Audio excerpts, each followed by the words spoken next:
Welcome! Today we're going to do some reglazing. I've done a couple of videos in the past about reglazing. I was going to put a link somewhere here to it.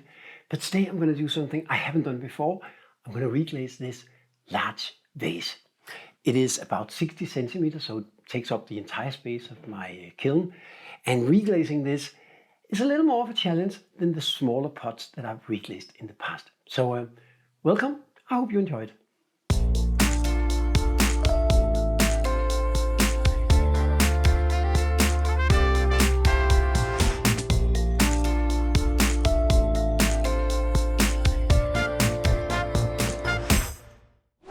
Reglazing in general is a wonderful thing because it means that you don't have to be so afraid of doing experiments with your glazing, because worst case, you can just reglaze it. As I said in the beginning, I've done that in the past, but with smaller items, bowls and vases. And I have a video about that. I'll put a link in the description, maybe up here if I can figure that out. But today I'm going to reglaze this tall vase. And that is a different kind of challenge because unlike the smaller pieces where I could just dip it or pour it over, I can't really do that with this one. This was originally spray glazed, but I don't think that's going to work for reglazing, because if I spray glaze on a shiny surface and thread is just going to splatter off. So instead, I'm going to try and gently brush it on. I will do the same basic approach as I did with the other reglazing. I'm first going to apply a thin layer. I'm not going to be so concerned if it's completely perfect or anything, because that layer is just going to serve as a canvas, a base for the other layers to actually attach. Because the problem, of course, is to get it to attach to a non-absorbent surface. I mean, normally we have the clay that will suck in the water from the glaze, but we don't have that here. Anyway, the first step, as always, is to clean it, because this has been sitting a while and there's some dust and maybe some finger marks and stuff. So I want to make sure that it's completely clean.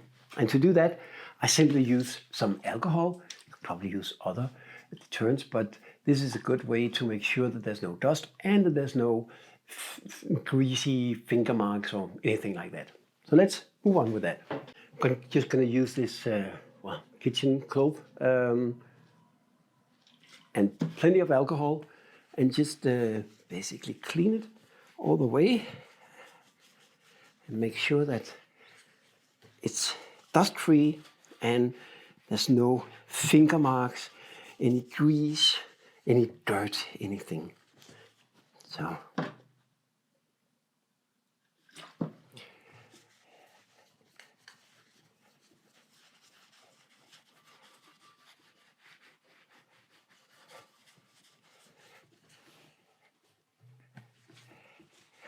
I'm not going to glaze it on the inside because the inside looks fine. It's actually a thicker layer there, so it's beautiful, the blue that I like from my floating blue, so there's no problem there. Of course, on the outside we have this texture, so I want to make sure that also the deep points in the texturing is clean. But that looks good now, and the good thing is that it evaporates really quickly, so it's dry almost instantly.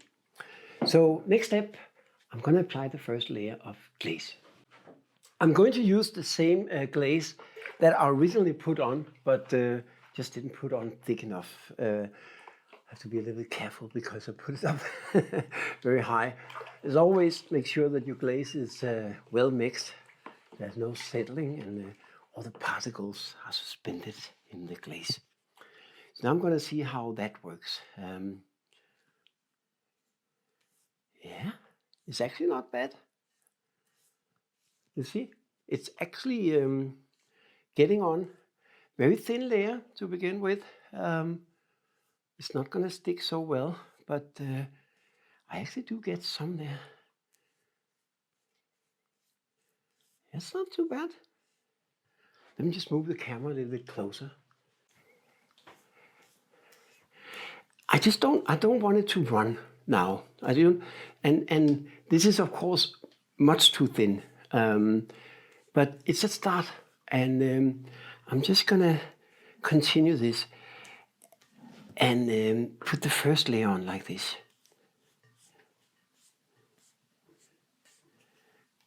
Yeah, this is actually good, I think.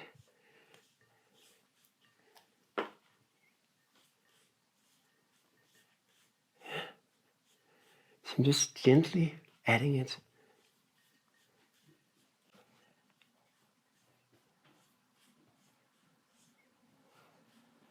It's very easy at this point to scrape off what I just added because it's not absorbing into the pot, of course, because it's already sealed with glaze.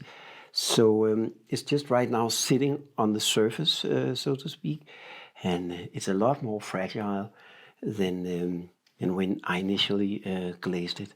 So this way we just gently brush it on, and I just want to secure that first layer, the first canvas, for me to add the next layers of glaze. Just gonna take a look and see if there's any blind spots here. I think all in all this is coming out really, really good.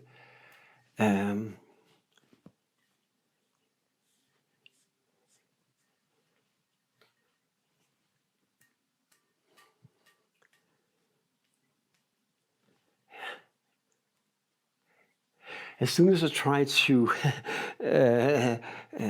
fix some areas with very little glaze, I'm very easily scraping off what I already put there. So I'm not gonna do too much of that. I will just check the top as well.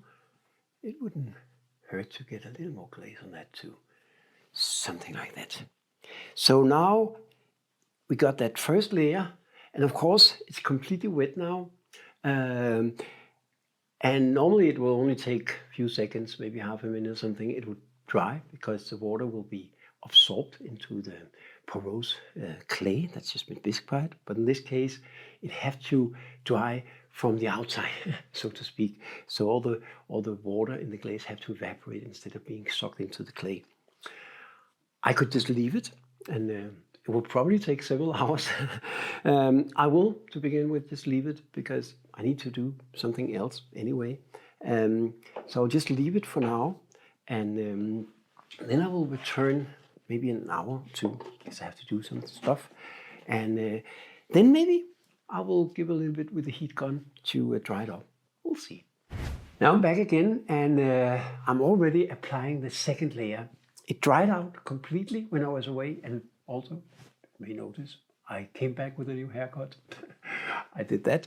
And now I'm applying the second layer. I forgot to start the video when I started, but you'll see. And it's much easier now, and I can easily apply this because it is going to soak into that first layer. So now we have a much better canvas to work on. I will be a little bit careful down here by the foot. I don't want the layer there to be too thick. But see, that was the second layer. Do a little bit here on the top, and that's it for now. Yeah, I will probably add a little bit more, but remember this is like a layer on top of a layer on top of the already existing glaze. So there is already some floating glue under it. I just needed more of that. So now I'm gonna let it dry again and get back when it's ready for the last layer. Now the second layer is almost dry, but you can see there's still some spots where it haven't dried. Maybe I put it a little bit thicker here, or maybe, I don't know, it could be that it didn't absorb so well on the underlying layer. But before I do anything more, I want to make sure that all of it is dry. So this is a good option for me to show you how I sometimes use the heat blower. So, but you have to go easy, because if you blow too close, too powerful, you may blow off the glaze. Remember, it sits on the surface of a already glazed pot very shiny, very smooth, but not very well to grip and hold on to the glaze. So take it easy.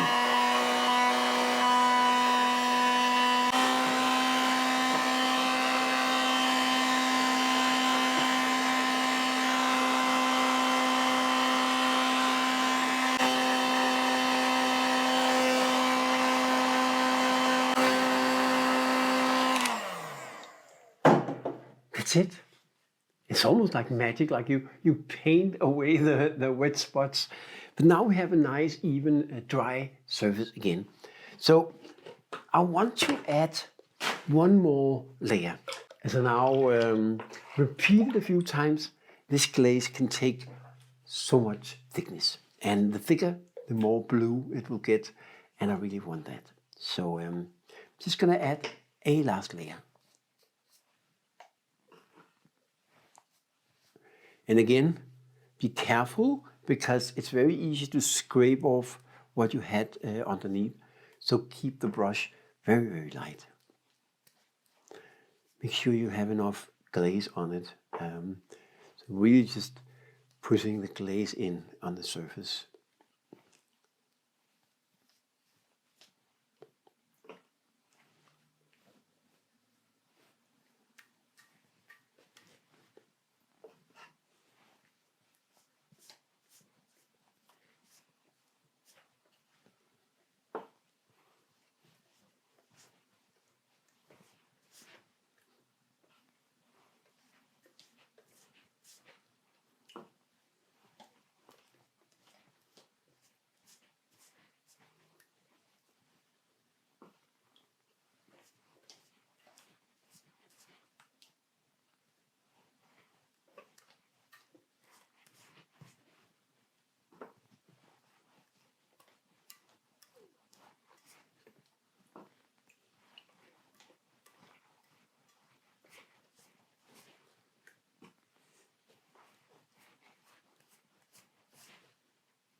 Now I'm even going to drip a little more and let it run down the side here. Because again, thicker the better. And also I like uneven layers of this particular glaze because it will add to the variation of the colors. So that actually looks really good. On many other glazes, you wouldn't have these drips because that would look awful. But on this particular glaze, it actually looks really good.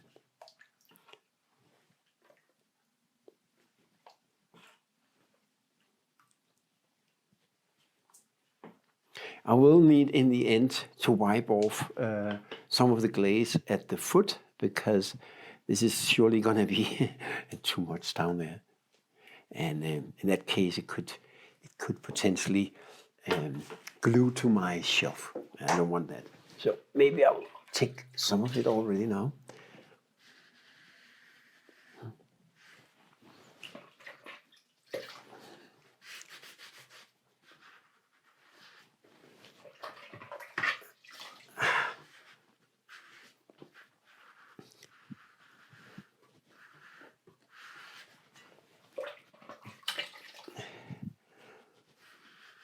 but I have to be really careful now. I actually accidentally touched it here, you see? And it just glides off. So you have to be really careful dealing with the pot, and that also goes when we have to move it into the kiln, but I'll show you when you get to that. So I'm taking almost all the glaze off the foot, which will leave it in the original very dark color, but with the foot, I like that. So now it's ready to dry again. I'm just going to leave it here because I'm afraid if I blow dry at this point, I'm just going to blow off the glaze. So again, I'm just going to leave it and take the last steps after that.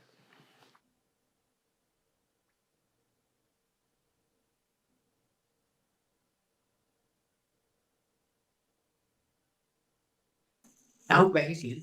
I let it dry overnight.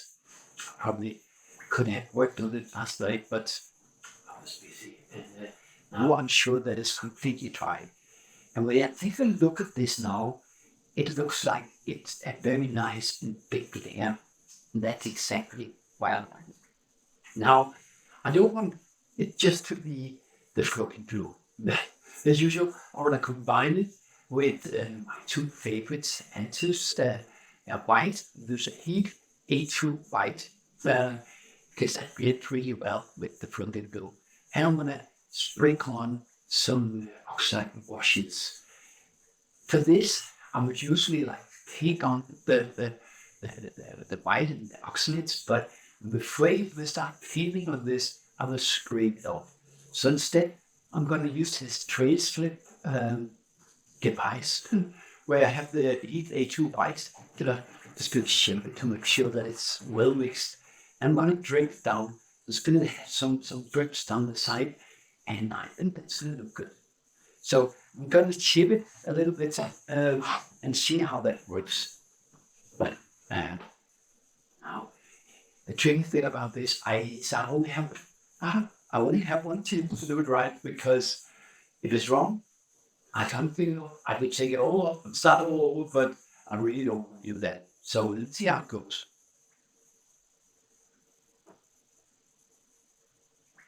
I think that's to be good.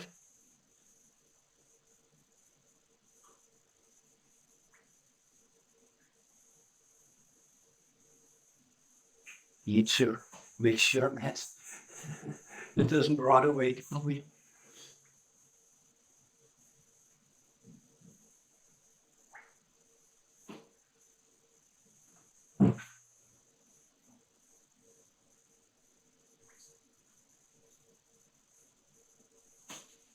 Yeah, actually looks pretty good, I think.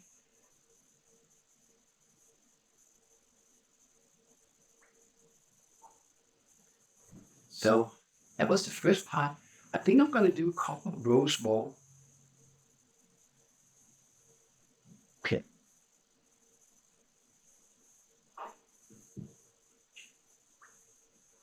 It's technically pretty good.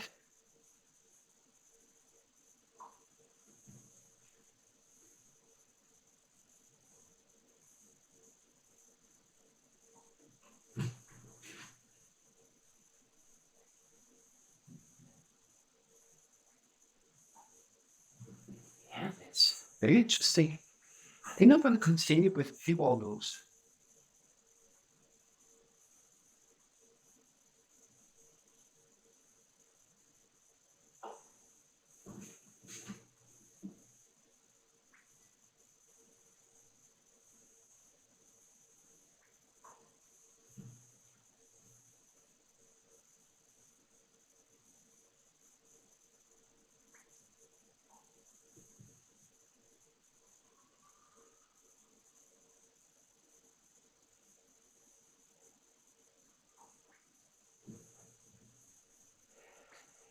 Should I do with these one wall?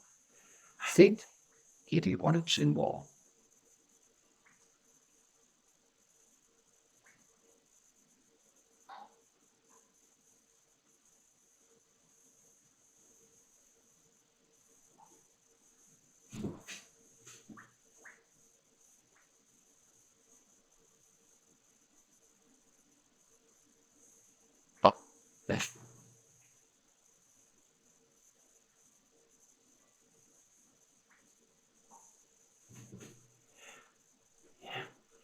You must still be good.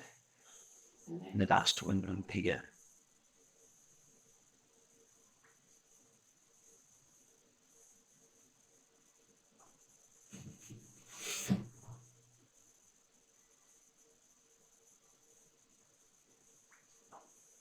Wait.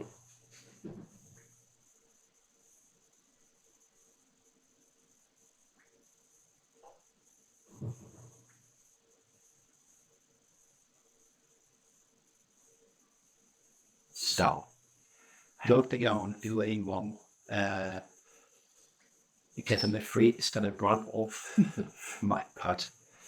So now I will I have to be very careful when I touch it, because, as I said, I can very easily scrape off, because it's not very well attached to the pot. So now I have to clean the pot, and which is going to be a little bit of a challenge here, because normally I would just turn the pot upside down, but if I do that, I'm afraid I'm gonna scrape off and then wash it on the top. So instead, I'm just gonna tip it, clean the bottom like this, and like hope for the best. It's going to be okay.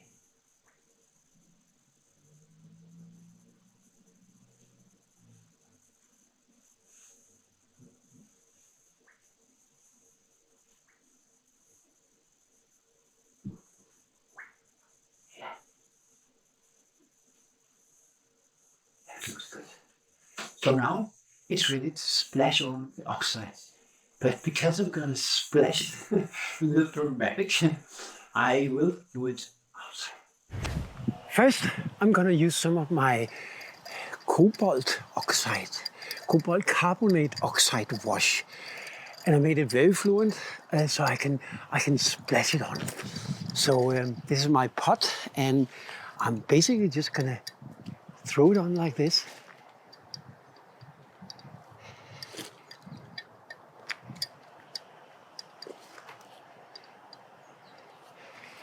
That's how I like to paint.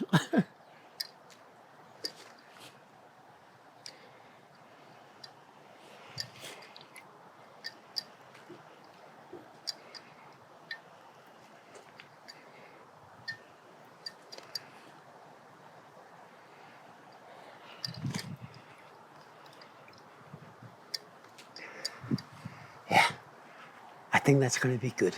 And next up, I'm gonna use the copper carbonate. This is also one of my favorites. It looks so good in itself, and on top of the floating blue, it's just amazing. And again, it's a very fluid mixture, very watery, perfect for this type of application. That was a good splash.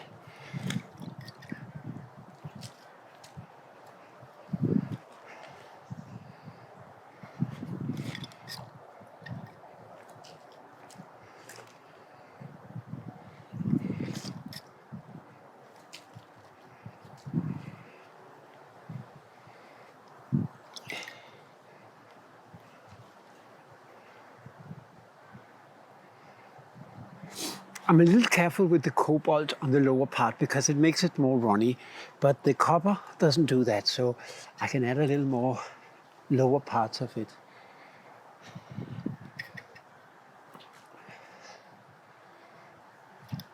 So I think that's good. The last one I'm going to use is one that I don't use so often because it's a zinc oxide. I'm not going to use the red iron oxide. I think it won't work so well here, so I'm going to use some of the zinc. Even though I keep them in these jars, and they should be waterproof or watertight, and not always, so they dry out. But since it's just a powder that is dissolved in water, it's not a problem. I just add some new water and then it's ready again. So the zinc leaves these spots, white spots, or they can turn some other colors, but primarily white. And I'm trying not to add too much of it.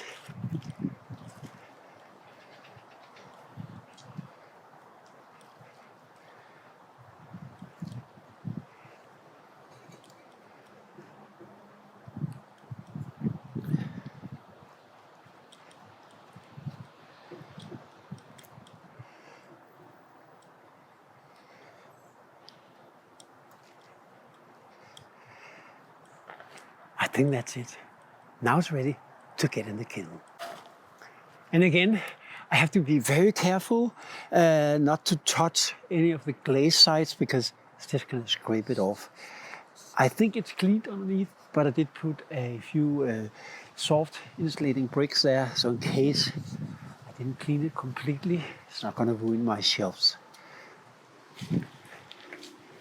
So now it's placed. I didn't scrape off any of the glaze, and even though it's fragile, it's not attached so much, it doesn't have to be, because as soon as it fires, it will melt in whatever position it has. So now I just need to glaze a few more pots, and that should be it.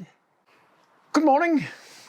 Now it's finally time to unload the kiln, and I'm, as usual, very excited. This time maybe more than usual, because I reglazed the biggest and tallest pot that I ever did. It was a bit of a challenge, but I hope it turned out good. At least I hope it's better than what it was. So let's go and take a look. I already removed some of the pots at the top so we can see how this tall vase turned out. And it does look nice. See, it's much more blue, and I got a lot more light in the colors, the white that I added, and the oxides, and yeah, I think it looks much better. But let's take a look inside and see how it is. Now I'm inside, and I'm very happy. Just take a look at how it was before we glazed it, and now it's a huge difference. It didn't turn out as blue as I wanted. I would have liked it more deep blue, but it's difficult to add a thick enough layer when you reglaze a big pot like this. I must realize maybe I should have given it like a third, fourth stroke. Maybe after the initial layer of glaze, I could have sprayed it on. That would have been a different process. I think there could be adjustments to it, but the white I added and all the washes have come out really beautiful, I think. So all in all, I took a pot that at least the glazing wasn't perfect. I didn't like it too much. It's been sitting in my living room for some time, because sometimes, you know, when you get something out and you don't like the glaze, don't throw it out immediately. Don't reglaze it immediately. Just let it sit in your home. Look at it every day, and then sometimes you learn to love it. Sometimes not. With this one, I didn't. It definitely was too dark. But now, I like it. It's very interesting, and it highlights the shape, and yeah, well, I think it's a good pot now. Anyway, I hope you enjoyed this little process, and if you did, or even if you didn't, please subscribe and share, write a comment. Maybe you have some ideas for how to do this even better, and I appreciate that. Come back next week on next Sunday at 5 p.m.-ish Central European Time. I'm going to have a new video. So until then, I hope you have a great day.